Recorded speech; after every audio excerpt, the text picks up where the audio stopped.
going to talk about goal-directed nutrition. Okay, goal-directed nutrition is something that that you must understand as intensive care. How do you use goal-directed nutrition? So, and you know, when we say goal-directed, the word that we're looking at is goals, right? So if you look at, there is goal-directed echocardiography in critical care.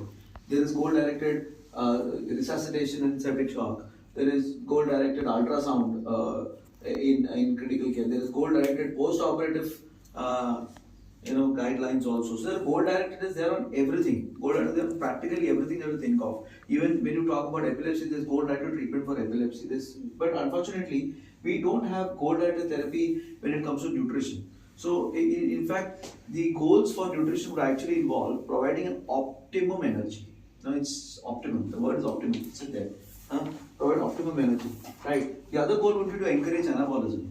When I say anabolism, it means to improve body structure. Okay, to increase body structure. That's anabolism. The third thing would be to ensure safety of delivery, and the fourth would be to improve overall outcomes. So these are our four goals. When it comes to nutrition, it is providing an optimum energy. It is encouraging anabolism. It is very important to ensure safety of whatever you're doing. And the fourth thing is to improve overall outcomes. So let's understand what is optimum energy first. So what do you understand by optimum energy? What is optimum energy? What do you think would be optimum? When I say energy, it means kilocalories. It means calories, So what is optimum energy according to you? What should be the optimum number? 22. So let's go and understand that. What is the optimum number? Okay, let's go and understand. So let's take the example of a patient who comes with a road traffic accident. It's day 0, it's an SDH. Okay, day 3 is weaned off the ventilator because he's got operated or whatever. He's done well. And day 7 he's made to walk and shifted out of ICU. So if you now read a guideline, what should be the way we give proteins or calories to this patient? What do you feel it should be, Atul? So this is day 0, this is day 3, this is day 7. Okay, so what would you be doing as calories? You want to give a dose, right? Everything we give to dose. We give antibiotics to dose, we give fluid to dose, we give everything to dose. So what is the dose of kilocalories or proteins for that matter? What should it be? What should it be?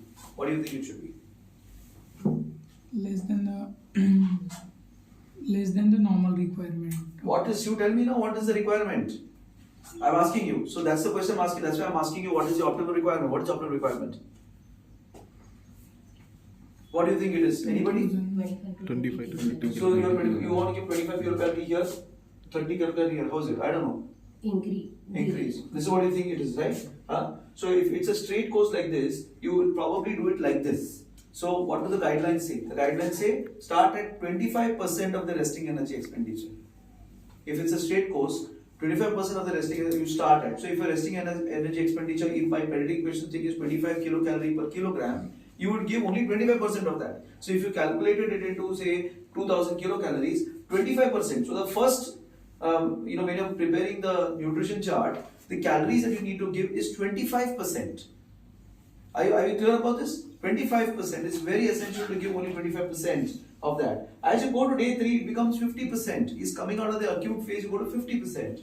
And then when you come to day 7, you give 70% resting. Mind you, this patient is still in the intensive care unit, right? So as long as the patient is in the intensive care unit and has got an acute problem happening in his case, the requirements are not more than 70% of the resting energy expenditure. Clear on this? 70%. So it's not what you thought just now. It's not what you said also. You understood now how it is? So you start at 25%.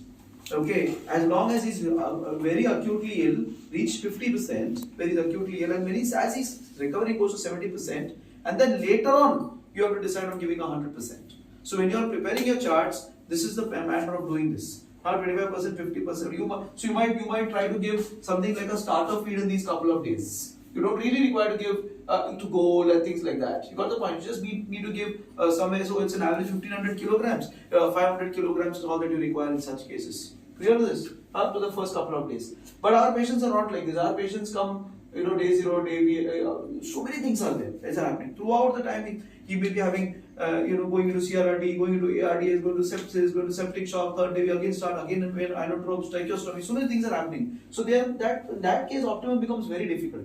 So that's why what you must understand from at least our studies that we have is this is a very beautiful study that was done. It was a huge amount of data that they put together to figure out where the mortality lies, where the persons will worsen, how to improve safety. So in this, what was very clear is that at 70%, look at this graph. What does this graph show? You're showing, you can see the graph, right? properly. So what is this graph? It's very essential graph for all of you all to understand. Okay.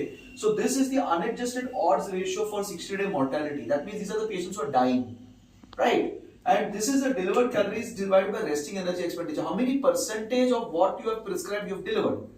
So for example, if you have your resting energy was 1500 and you have delivered 500, so its percentage is 30%, right? So this is that number here. Clear on this? If you have said 150, 1500 is what your resting energy expenditure is, and you have delivered 1500, it's 100%. Clear on this? So what did they find was as they delivered calories achieved near about 70%, the mortality was the lowest. This was the mortality and this was the resting energy expenditure percentages. So what does it mean? That critically ill patients would probably do well when your resting energy expenditure is your delivered calories is 70% of REE.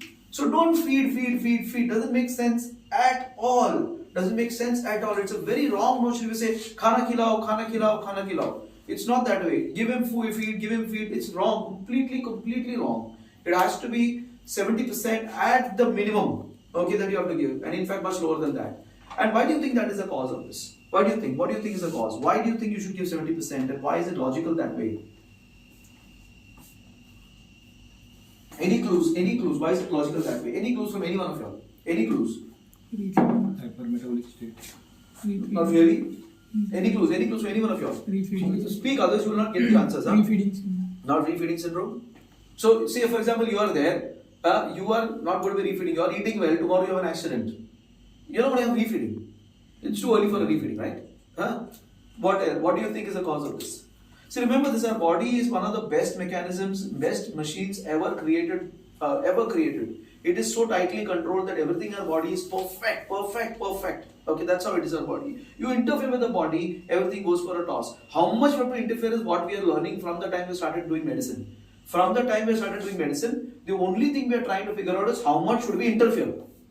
You interfere more, it's a problem. You interfere less, it's a problem. How much we should interfere, how much we should diurese, how much we should give fluid. It's always that much so that we prevent harm. Okay. Now, what is the defense mechanism that is happening? The moment you are ill, your body, your brain all decides, I don't want to eat. Do you eat well when you are ill? You don't. You don't eat well because that's how our body is programmed. Our body is programmed in such a way that the signals go to the brain telling us, okay, I don't need to eat as of now.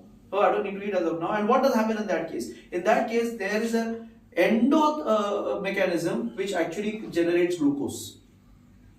There's an endogenous mechanism that generates glucose. There's an endogenous mechanism. That's why you have patients who come in with severe illness, but still their sugars are normal.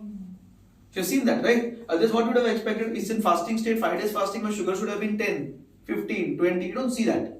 Why you don't see that? Why do energy still keeps persisting is because there is an endogenous glucose or an endogenous energy production which is part of the stress response.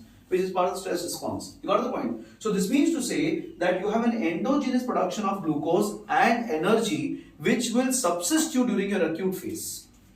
And now on top of it, if you add feeds, what will happen? It will become now overfeeding. And once we give overfeeding, what happens over here? Your mortality goes up. You got the point? Unfortunately, at this moment, we are in 2025. Maybe in 2030, we will know the time when our endogenous feeding is coming down, or we will be able to measure our endogenous requirements. As of now, we can't measure what is our endogenous energy production. As of now, sitting here, if I have a trauma and I'm put on the ventilator, you will not be able to understand what my endogenous requirements are. You really don't know what my endogenous production is, my endogenous energy, you don't know. So, in short, if you don't know how much endogenous production is coming, it is better not to feed them excessively. Others, we know overfeeding causes increase in mortality. Understood this much? This is very clear to all of us? Endogenous feeding. This is very important when you are counseling your relatives. Okay, in your intensive care unit and your counseling your relatives, the only thing that they think is, khana nahi kha raha ho. So you should be scientifically aware as to what is happening in this patient and why he is not having his food and why it is dangerous to give them too much of food. It's very, very essential for you all to understand this. Okay, because it's a very wrong notion that possibly usual medicine people don't know about it. And in intensive care, you will probably know more because you're in an institute that actually deals with more of nutrition work. Correct? So you understand this very clearly? Correct? Correct this? So that's endogenous energy production. We all have it. And I think when we meet in 2030 or something, say for example there's a lecture and I'm taking a lecture, I'll probably be able to tell you your endogenous requirements are so and so, and this is where your endogenous requirement is stopping. That time will come. That time will come. We never knew this till quite some time. Okay. Now we are knowing this. Now as time goes, we will be able to tell you how much your endogenous requirements are. Okay, endogenous production are. Right. So in critically ill, this is very important. This is not in patients who are in the wards. This is for patients who are critically ill. So if your patient is critically ill, which is basically one of those patients whose SOFA scores are high, there is multi-organ failure, there are more than 2 organ systems that are gone down, SOFA score has increased by more than 2, patient is on vasopressors, patient is on mechanical ventilation, not for a surgical cause, but for a critical care cause. So all of these patients are the critically ill patients where you will exercise this. You will not exercise this in normal patients that are coming to the ward. You will not exercise this to a patient who come to for a post-operative case and going and remaining in the ward. This is for critically ill patients, and most of them being mechanically ventilated. Huh? So this is in critically ill, mechanically ventilated patients. Now 70% seems to be obvious. Okay, seems to be one mechanically ventilated. 70. Now remember this, when they did this study, when they did this study, 77% of these patients. So I'm telling you which category of patients you should do this. Okay, which category? These are those patients of which majority of them were on vasopressors. So what is very clear, if the patient is on vasopressor, don't go up on the feeds. So as people who are actually putting up requirements, you understand this. When the patient is on vasopressors, don't do this. Don't give too much of it. Don't give 100% of resting energy expenditure. Don't do that.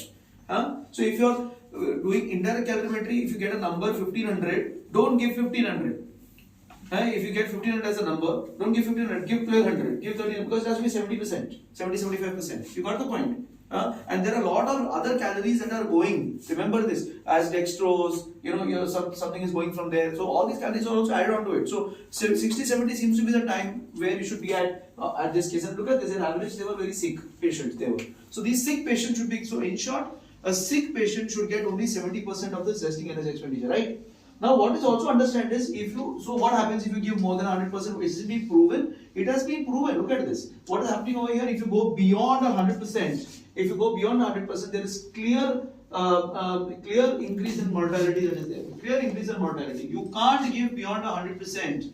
Yeah? Never and never do that. You're doing that means you're actually causing mortality. Okay. Now look at this study. Okay, this 206 ALI patients, acute lung injury patients. Okay, all their PF ratios, Apache scores were high, PF ratios were low, less than 200. Most of the PF ratios, so CRP was 100 plus. CRP was 100 plus. They were all those sick ALI, ARDS patients that were there, and they gave goal-directed therapy, that is, medical nutrition therapy versus 70%. The trial was stopped at 78 because what happened was, when they gave more than 18 kilocalorie per kilogram,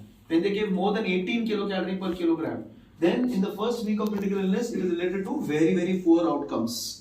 So that means what number that you said as 25 kilocalorie per kilogram may not be a good number, it's too high. So your number should be somewhere close to 18 kilocalorie per kilogram. If you need a number, as of now we said 25%, 50%, 75%, this is what we said of the resting energy expenditure.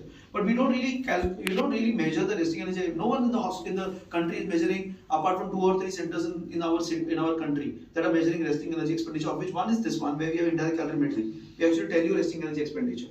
Okay, if you have the REE, 70% of the REE makes a lot of sense. But if you don't have an REE and you want to understand how much kilocalorie per kilogram, for example, you have a patient in which you have not done IC, in that case it will be somewhere around 18 kilocalorie per kilogram is what the study basically tells us. The study tells us that 18 kilo